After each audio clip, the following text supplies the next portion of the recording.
My kids have watched the Matthew videos many, many times, and it's their favorite Jesus movie. You know, they just love it. And so she was in the car. We were chatting with him afterward and showing him where he needed to be for class today and stuff. And we get in the car, and Lauren's just like, "This is so weird, Mom.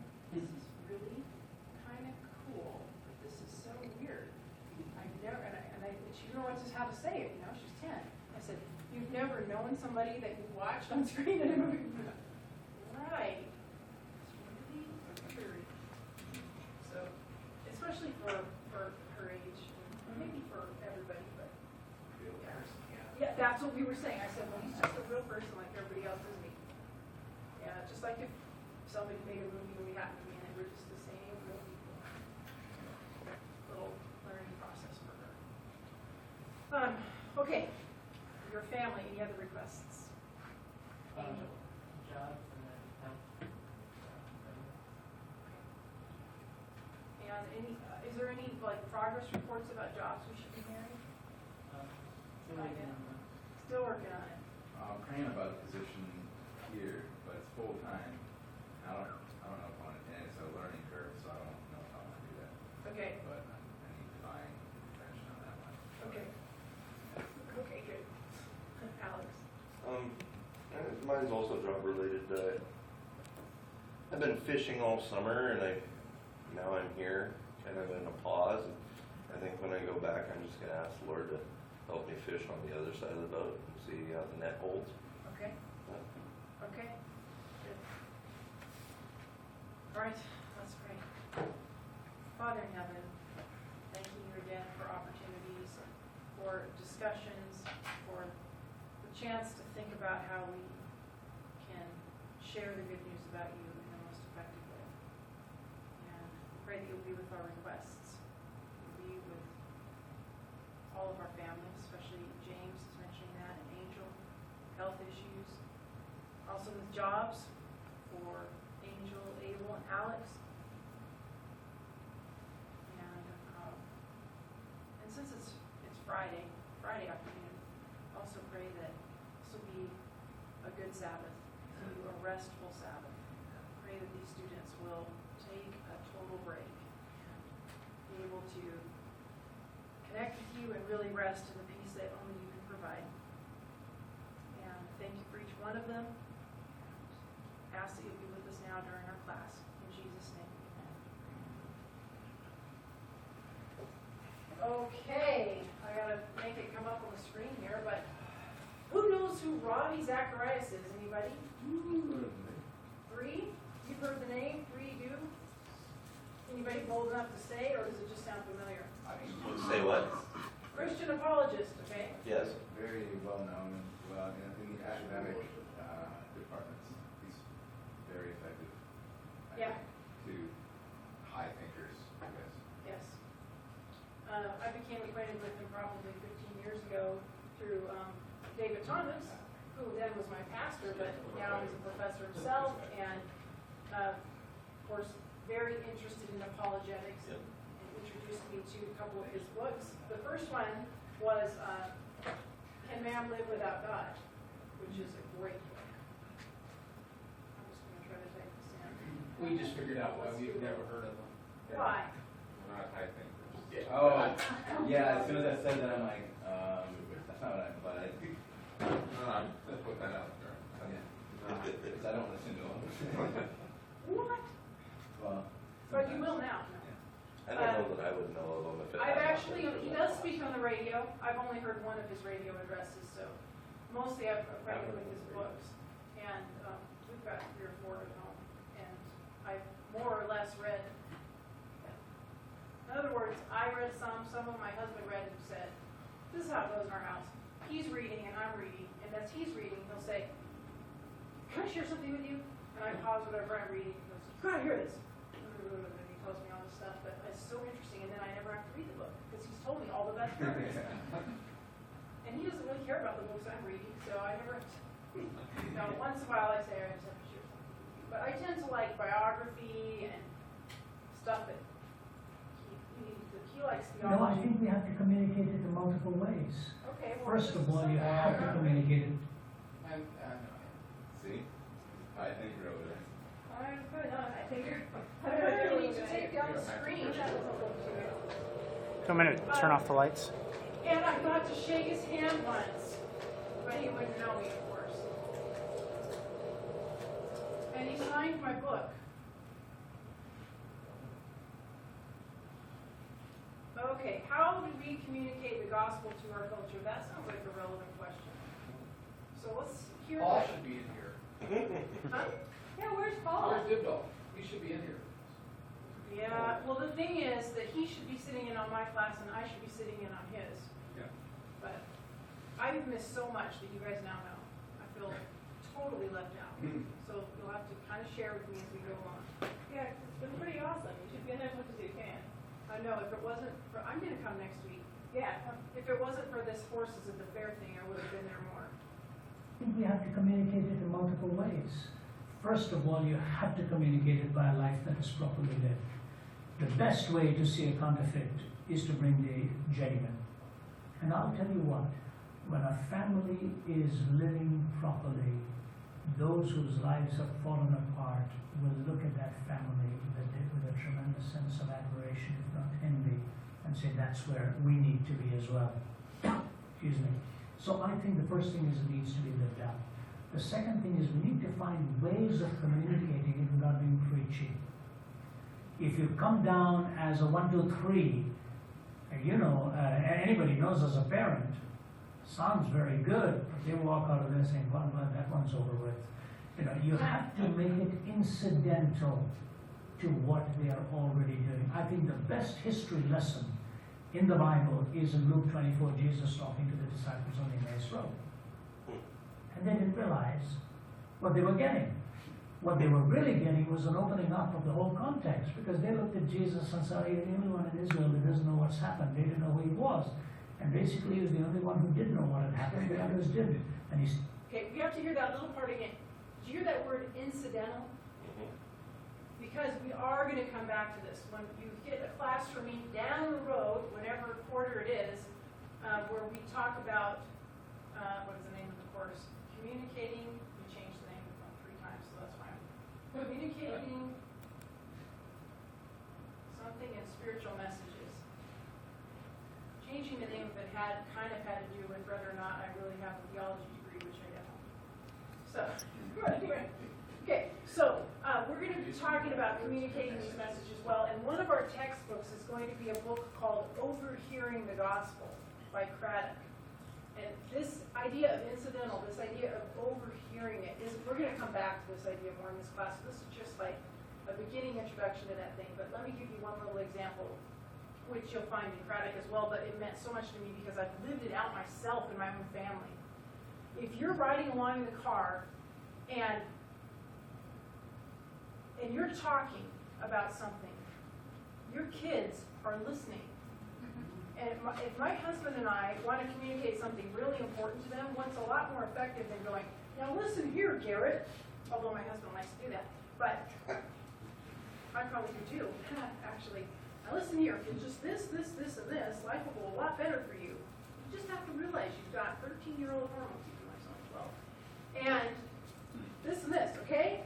But what happens if he's just sitting right back here and we're in the car and we're just having a conversation with each other?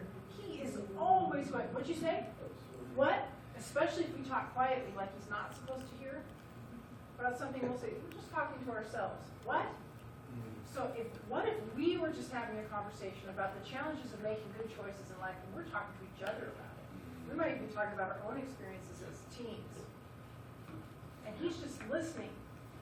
His overhearing of us sharing our own experience is going to be so much more powerful for him than any lecture we could ever deliver to him. And this is why this resonated with me so much, because that's that same idea that I've already read about in Craddock, that I've already experienced in my own life. Now he's talking about that as a way to get a message out that will impact people. Yes? I think there's a great film example of that in Inception. How the entire movie is about making someone feel like it was their idea. Yeah, which I haven't seen this film because, Okay. I already told you guys, I'm really quite conservative about it. Okay. I hate bad language to the point that I Right. hardly ever see things that have it. Right. But the entire movie, the It's big fantastic. thing is. I've is read that about it a lot because I used to teach film literature. You can't make someone believe something or do something by telling them to. You have Yes. to, do it in such a way that you maybe Compel guide them. them. Yeah, compel them to do something, but it's their own thought. It's their own Yes. idea. Yes. Interesting side note, that movie, they openly use hypnosis techniques. Oh. I saw a hypnotist talk about he wasn't religious, but he was like, this movie uses a staged hypnotic approach to get people down into a hypnotic trance because and brings them back up. And all he has to do is close the loop somehow. And anyways, but he said that that's why so many people don't know the plot of the movie after they saw the movie. They're like, what was it about? People were very hazy on a lot of details because of all the hypnotic techniques they use. Interesting. It's fascinating. Yeah. Is that why most Christian movies fail? Yeah. I honestly, I do think Because we so. would just use those Because we just hypnotic shove things in techniques, people's faces. Yeah, And well, that's it's, what I was gonna say. My kids love the Bernstein Bears. So Yes. the approach of this is a lesson of what not to do. So I was thinking, I was struck. I didn't catch that, but I don't know if it was Rachel or Carrie who brought up about the movie last night when Jesus says, "If you walk through that door, you'll turn your back on me." Yeah. So is that a incidental approach or is that a direct? I don't know. If I you think turn this your- movie was pretty direct, don't you? Mhm. Although I don't think that was the message that he intended to convey with the film, but that line turned out to be the core message almost in a That's what strange came way. across. Yeah, Yeah. that was kind Yeah. of though. Yeah. That was harsh to me. That was Yeah. not grace. yeah. Yeah. All I these mean, I- things to think through really carefully. The reality is that he's saying that in grace because he loves her, but it's just Yeah. Didn't quite the work. finality of that, of one and done. It's like, Well, does Jesus or God actually do that? yeah, I mean, is No, and that, actually, is that the grieving of the if Bruce Holy was here, he Spirit? would say that's not what he meant by it because he's got a character in there who's already had 2 abortions and Jesus Yeah. is still talking to her. Yep. That's what he was Yeah, saying. Right? that's what he did say. Yeah. And that's an easy out, and I understand probably your position about it. But the consensus there for everybody in this class, I think, Was that line shouldn't have been there? was Yeah. that's not how it came across, Yeah. Yeah. right? Yeah. Yes, no, for you? Yeah. Perception is reality. Yeah. Yeah. That is. I, you know, Especially in film. For You all know what, impressions. Liam, I'm just gonna let Liam speak even though he's, Sorry. You should. yeah, he's part of the class, he's been here. Good contributions. we should be giving him credit when it's. Yeah, we should. That'd be cool. She'll give you credit if you write the check. Yeah. Isn't that sad? That's so beautiful. Go ahead. So I was going to say, people, even in Genesis, it's shown that people's natural inclination is to reject authority. Oh, yes. God, we turned away from God, rejecting his authority, and then the way that Satan got us to do that was to make it our own idea, was to say, hey, look at this, it's maybe not what you think. Try it for yourself. Yeah. Yeah, exactly. And then, Wouldn't you like to? yeah, Be God like said, God do and- not. And Satan said, well, maybe, I don't know. Yeah. Understood more than they ever wanted to. So After, yeah, wisdom we're still understanding part good was and there. evil like we never had wanted to. I'm not gonna do it, but if you want to. Yeah. Okay, so I'll back up just a tiny bit, we'll hear him say that really evil thing again. What we're really getting was an opening up of the whole context. Because they looked Oh, well, at Jesus you and know what he somebody, said. anyone in Israel who doesn't know what's happened, they didn't know who he was. And basically he was the only one who did know what had happened, the others didn't. And he starts tracing the whole scriptures to them and brings them to that point where they said, it's amazing, let's buy this man dinner. Come on and we'll pay for your dinner if you'll explain even the rest to us. And then on the breaking of the bread, how their eyes were open. I think literature, drama, story, music, illustration, all of these Did you hear frameworks that? for From an preaching, there has to intellectual, be okay? a three-tiered delivery. Argument, story, application. If you don't have the argument, the story will have limited strength. If you do have the argument but not the story, it will be very dry. If you have the first two but never teach them how to apply it, it all becomes just a great thing to have gone into for some time, but it made no difference. Preaching is hard work. I find it very hard in every sermon, every talk to prepare, saying, what is the ideational strength? What is the existential strength? What is the takeaway strength? I have to look at every message in every open forum and answer those three questions. Humility and the way God does not humiliate us, but keeps us humble. And I think that's important. And recognizing our own shortfall. You know, this I think is the beauty of the gospel, Cheryl. I was telling the story yesterday of a young woman whose life had fallen apart when her husband committed suicide because she had broken her vows and got into another relationship. And she lived and lived and lived with this haunting specter of his death literally on her lap. He had taken an overdose of a poison and took his life. This was in India when I was visiting, writing my book, As Christianity Failed You. And she didn't know what to do with this. And she struggled and struggled and finally went and met a Hindu priest or a guru or someone. And he couldn't shake it off her, I guess, and then did this amazing thing. Give me your astrological chart and your birth date and all of this and your husband's. And looked at it all and said, you know, I have come to the conclusion that in your previous life when you were a little girl, he raped you, and this was his karmic payback time that you were involved in. And this professional woman sitting across the table is looking at me, telling me the story, having bought into it. What did that tell me? It told me she desperately needed a way to alleviate her guilt and needed some authority figure to give her the legitimacy of a guilt gone. We all stumble and fall, and we don't know where to go. We cannot minimize it, and yet we cannot run from it. The cross of Jesus Christ is the central message of the gospel, where the price was very seriously paid. And when that price is understood and you respond with love and gratitude, life is very different. And even if you stumble, you don't go like this, you climb higher and higher, get closer and closer to be conformed to the image of God's Son.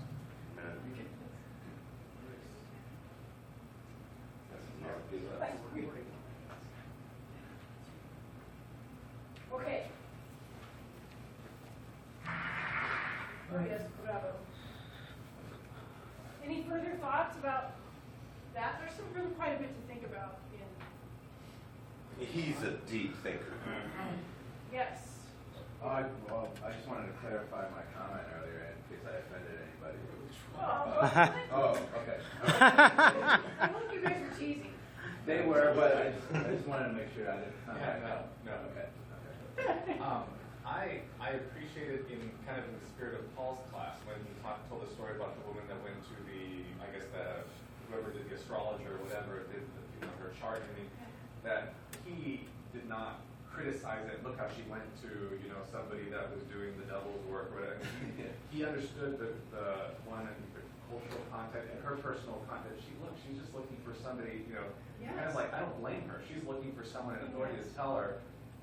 Because I've heard many times, especially in, as a Latino growing up in Spanish speaking, just culturally, a lot gets attributed to the devil, whether it's a PowerPoint that doesn't work or, the electricity, whatnot, it was the devil did that, and it gets way too much credit for a lot of things. And so to understand that culture instead of just very easily and conveniently dismissing it and then coming in with, well, you should have been, going to God in this. And so I think, because someone like her then would be much more willing to understand and let him kind of help her, just non-judgmentally. Yes, really understanding her need.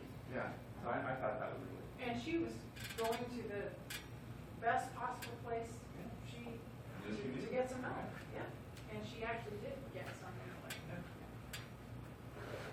Okay, I think we're going to have to do it, you guys. We're going to have to talk about academic writing. Da-da-da! Okay, so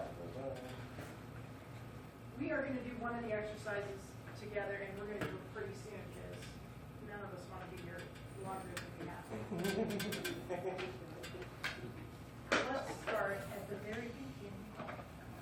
Let's start at the beginning. Unit 1 Thank you, somebody else knew the song. I already said, have I told you my favorite movie? Yes. What did I say it was? No, I didn't. But it is. I mean, if you told us just It now. depends on the day, okay? I might have told you the Chariots of Fire was my favorite. That's good. Yeah. Yeah, it that's what I is. thought you said. Yeah, and then you said, But I wrote- and then Sound of Music, and that was very good, but that was musical. Yeah. I have tons of my all-time favorite movies. I Yeah, got a lot of I'm the same way. I can't. Okay, what I do you can't. think about writing? Thank you. I just can't. I can't pick one. Get out of here, you guys. Okay. Well, the first thing that the chapter talks about is, as you all know from reading, is the audience. So, when we are writing in the academic world, we have a different audience than most of the writing that we would do. Those of you who do writing now professionally are probably, you're writing to your congregation, you're writing to your constituents of some kind in some setting, or if you've just come out of school, you've done some academic writing, you've done some creative writing. There's probably been kind of a spectrum of the type of writing that you've been doing. Some of it's been pretty pragmatic recently, maybe. Communicating in newsletters or something like that. But in the academic world, you need to realize that the audience that you're writing for is other academics, like yourselves. Yeah. So now you've just entered that Oh. oft-criticized world. Higher. But, yeah, Yeah. for whatever. But I would like to say that I think that even though we're in the world of academic writing, our primary concern should still be to be clear. Yeah. Okay? And we probably all recognize that some academic writing is not designed with clarity in mind. Yes. It is designed to impress. In the sense of, yes, I can do long sentences and I know some big words.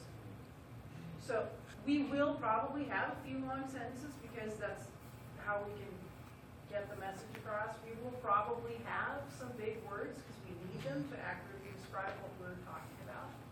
But we still want to remain clear. As you begin to read more and more academic journal articles, you will see writers that you say, now, it's not dumbed down, but it's clear. And you'll see others where you think, are they really saying anything here, or are they just trying to use big words so I think they knew something? Descartes. Hmm? Descartes. Philosopher. Oh, Descartes, yes. Yes, okay. You wanted big bullets, class. Sorry, I was looking for a horse. There. Okay, yeah, they are. Cool. Go You ahead. wanted big bullets, class. I remember reading a quote, why use a big word when a diminutive one will do. Oh, nice. I'm just wondering, Oh. as long as we're being equally clear, is there any expectation that we will just, as this book is kind of suggesting, lengthen the number of syllables in the vocabulary that we use, or can we just use the clearest language possible? Like, what's your perspective on that? I actually, and then, you're right, the book does kind of talk about that, but Yeah. I really prefer clarity. Okay. But this book is trying to describe to you a style that is well known in academic writing, and you will need to adopt it to some degree, so that For you? for the broader world of academia. Okay. And in the revision process, we can always add better words to describe what we are trying to say. But are they better words just because they're longer? Well, no, it's Well, not. some I of them don't are. mean. Some of them are. I don't mean Okay. longer words. I mean more precise words. Yeah. Yes. Agreed. And that's the thing. They don't even be long necessarily. Like you don't have to say, oh, what's that word that we always do the bigger one? Instead of use, we say Utilize. Utilize. utilize. Yeah. Yeah. That's silly. Okay. Those That's two things helpful. mean the same thing. Yeah. I want you all to check out a comedian. I don't remember his name, but go on YouTube and look up The Triune Tale of the Diminutive Swine. It's the Three Little Pigs in Shakespearean English. Shakespearean English, Three Little Pigs. That's amazing. Train tail. Of the Triune diminutive Tale swine. of the Diminutive Swine. Oh, I love it. It's hilarious. Triune Tale. Have you ever seen this set of books of Star Wars? I And was like hoping you Shakespeare did. too? No, I haven't seen I that. want that. Yeah. That's cool. Star Wars Shakespeare. Comic. Okay, back to the. Hey. That's cool. Okay, so In other words, we realize that we are in academia now. You are writing articles that you will be writing stuff in this process that could possibly be published somewhere, or could be submitted to a conference, could be published in a journal. So write well. It's kind of neat to see the work that you've done and researched out somewhere. I'm not trying to scare anyone, but it's more than just publication. Because, well, this isn't like we're submitting our thesis, but when we get to that point, if someone else in a future time is doing research, they may access our thesis. Right.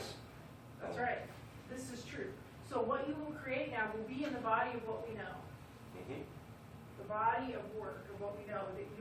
Some of the things that you write could be found in the search engines that you were taught to use yesterday. Okay. So might as well write well. Then keep in mind your purpose and your strategy. I'm just going through the book here, hitting the highlights. So you always want to know when you sit down to write, why am I doing this? And it shouldn't just be because the teacher assigned me something or the professor said you have to write about that. You need to know what your purpose is and where you're going with it. And of course, one of my most favorite words is organized, so it applies to all writing. Be organized. And if I could give you any tip about writing a paper, it would be make yourself an outline first. Just do it. Every paper is gonna have a structure. Now, when you're writing a research paper, it has a very specific structure, which we'll talk about later. But always there's some sort of, I don't need to write this down, there's always going to be some kind of introduction. You're going to have a body. You're going to have a conclusion. Don't forget that you have those three things in every single thing that you write.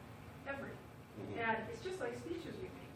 And in speech class I say, tell them what you're going to tell them. Tell them what you told them. Do that in all your writing, and it will make your teacher so happy and everyone else who reads your work, because they will know that you know where you're going. Yep.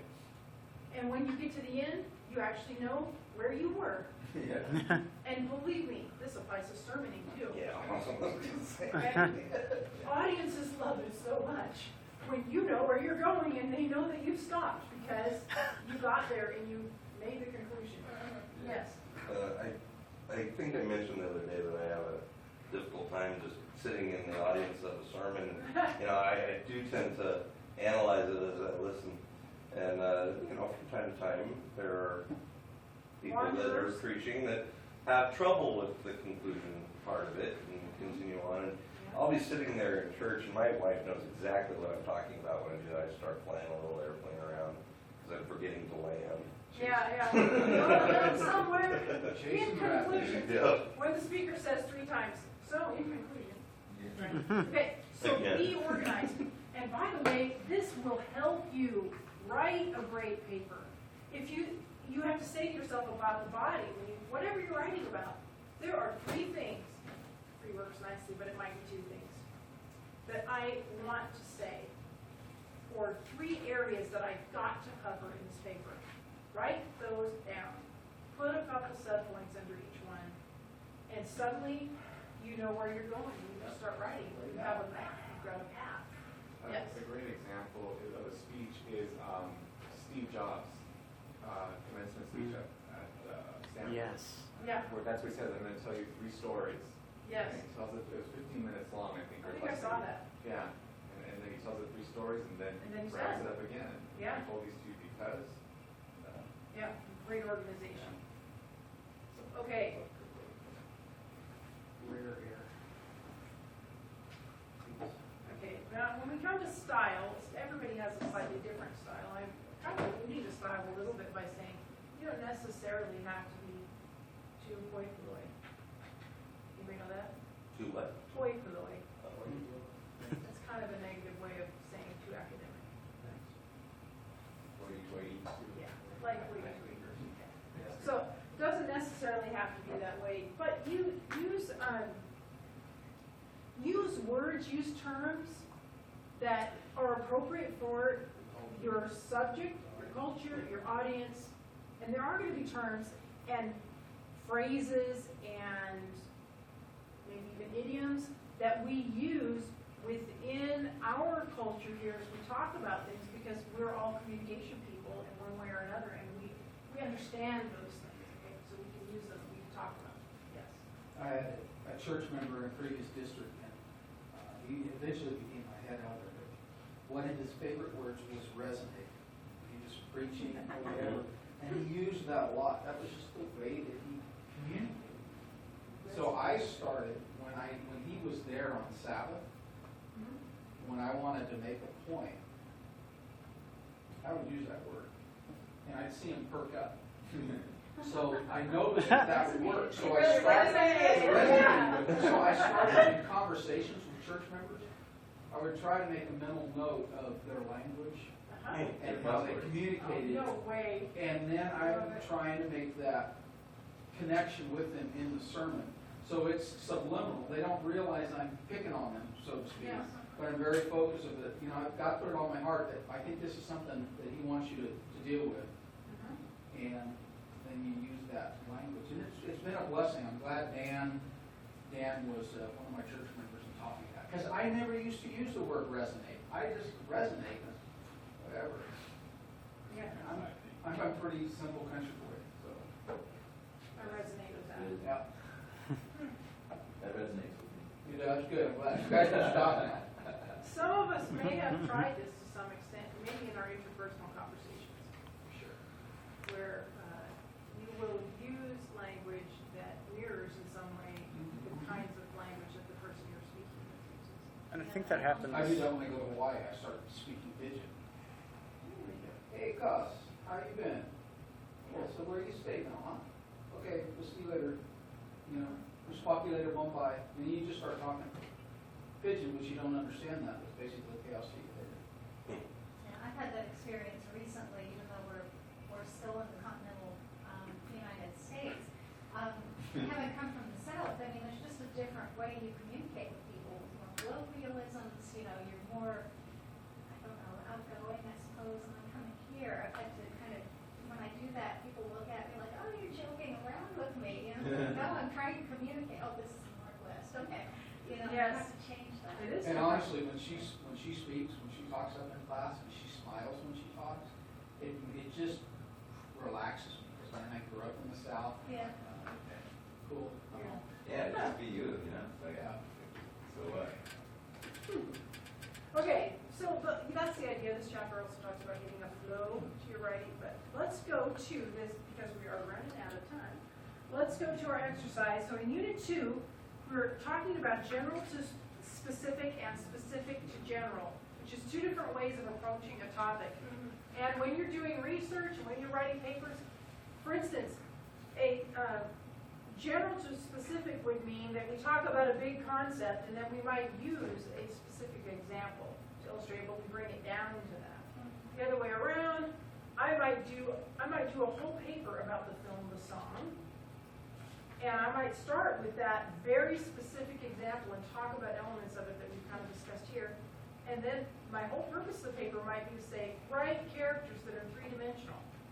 And then I bring it, that's what brought me. Then I broaden it to, don't just do it with this film, but let's write characters that are not just two-dimensional. Whatever we do, and I might broaden it out that way. So those are this is just talking about two different organizational patterns, approaches that you might take. I want you to work together in groups. So we're going to make groups of, two is my group. Pairs. 4, 6, 8. We're going to do pairs. We're going to do pairs. So, and I do have 3 more notebooks with paper here, so you should all be able to get paper. Use lined paper. And you're going to do task 1. This is what it says. And then I'll pair you up. Or you can pair yourselves or something. Here are excerpts from a published paper entitled Reality TV Formats, the Case of Canadian Idol. And I confess, I partly picked this example not just for what it does, but because it's actually in our field. It's a media example, and this book isn't about media necessarily. Right? Okay, read the questions and then answer them. So I want you to do it together. There's a little bit, like in A here, you actually read a little bit of the paper, and you'll notice that they always number the sentences. So that's why there's little numbers every. This would be page 56. So the sentences are numbered, so you can see when a new sentence starts. But read over that little section from the actual paper, because been written on this topic, the case of Canadian Idol, and then together answer those questions that are there. There are questions that go on, so don't take too long in each question, because there's 10 questions. Okay, I don't know if we can do it in the time we have. I'm so optimistic. Ignorant. Okay, if you can't do all 10, see how far we can get. Okay, so do you want to just pair yourselves up? Do you guys? You got a book? I don't.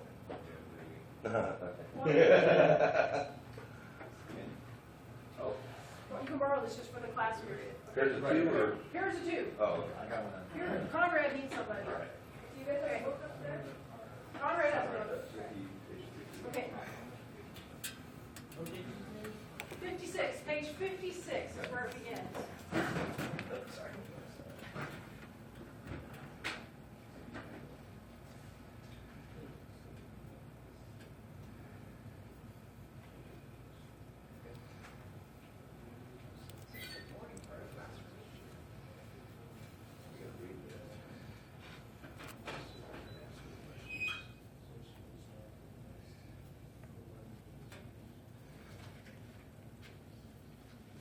Anybody need paper? Everybody has paper? Oh, let me clarify, just write your answers once for your group, put the name of the 2 people in your pair at the top. You don't have to both write everything. And Jose, am I talking to him right here? No. I'm not, I'm talking to him over here? No. Oh, I'm not yes, talking yes. to them. Sorry. Okay. Yes, I'm thinking he's not live right now. Jose is not live, but when you watch this, you'll need to take Swales and Feet, start on page 56 and do that task 1, page 56 to 59. And also, the same will apply for Mark, who's going to be watching this later. So you'll have to do that on your own. Sorry you missed out on it in class. So, what they do is,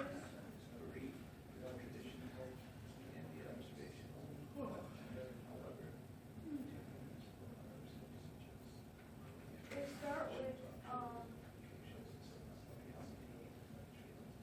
the vaguest definition of reality TV and where it came from, and then they go through the different things that it's related to explain how it came to these specific genres. Okay, so first definition of reality TV.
Having not been perfected yet, I struggle with pen.